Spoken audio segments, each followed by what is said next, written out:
Dans Les Innocentes, l'eau de l'âge incarne Mathilde Beaulieu, interne de la Croix-Rouge française appelée à la rescousse pour accoucher des nonnes tombées enceintes après un drame.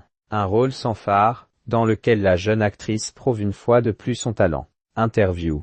Avec Les Innocentes, au cinéma le 10 février 2016, l'eau de l'âge poursuit sa conquête du cinéma français. Quelques mois seulement après la sortie de La Tante, dans lequel elle donnait la réplique à Juliette Binoche, l'actrice de 25 ans se confronte à une tragédie historique, avec ses bénédictines violées pendant la Seconde Guerre mondiale. Face à la caméra d'Anne Fontaine, elle devient Mathilde Beaulieu, interne à la Croix-Rouge française appelée à l'aide pour accoucher ces nonnes tiraillées entre leur foi et le drame qu'elles ont vécu. Une jeune femme libre et déterminée. Un peu à son image.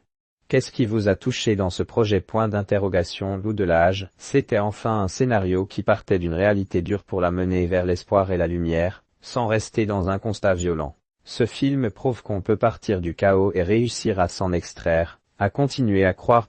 Quel est votre rapport à la religion ? Ces questions ne m'intéressaient pas trop. Pour mon personnage, il fallait au contraire que je reste dans quelque chose de pragmatique, de médical. Anne Fontaine, la réalisatrice NDLR, m'a demandé d'être froide, neutre, informative, pour que Mathilde, qui n'a jamais pensé à ces questions-là, s'ouvre tout doucement à une certaine spiritualité. Comme elle, pensez-vous qu'il faut croire en quelque chose ? Évidemment, sinon pourquoi se lever le matin ? Même dans la vie de tous les jours, il y a un mystère qui règne. Chacun trouve sa croyance là où il veut, sans qu'elle soit forcément religieuse, et c'est ce qui est fort dans ce film. Tout le monde doit avoir une petite chose qui lui donne envie de sourire. Chez vous, qu'est-ce que c'est ? Disons que quand on a une passion, comme moi mon travail, ça fait une bonne partie de cette croyance sourire. Comment s'est passé le tournage en Pologne, dans ce groupe très féminin ? On a passé 2 mois à Orneta, petite ville avec seulement 2 supermarchés et des maisons, proches du couvent où nous tournions. J'ai dormi dans le même hôtel que toutes les actrices polonaises, il y avait un côté colo. Le parallèle avec mon personnage était sympa, comme elle, j'observais ces filles pour entrer sans brusquerie dans leur monde. Comme pour la foi, le métier d'actrice est lié à l'abandon de soi. Être comédienne, c'est accepter de tout donner pour l'art. Qu'est-ce plus un don de soi?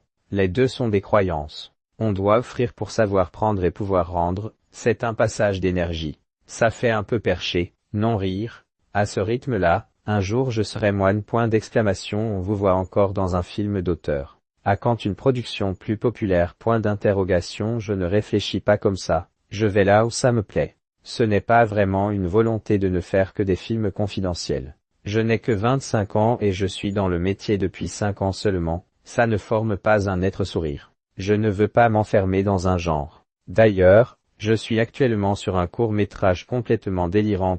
Quels sont vos autres projets à venir? J'ai monté une compagnie de théâtre avec des potes. En mars, on jouera des contes de Michel Oslo à l'espace Paris-Plaine. J'ai un autre projet de théâtre très gros, que je ne peux pas dévoiler.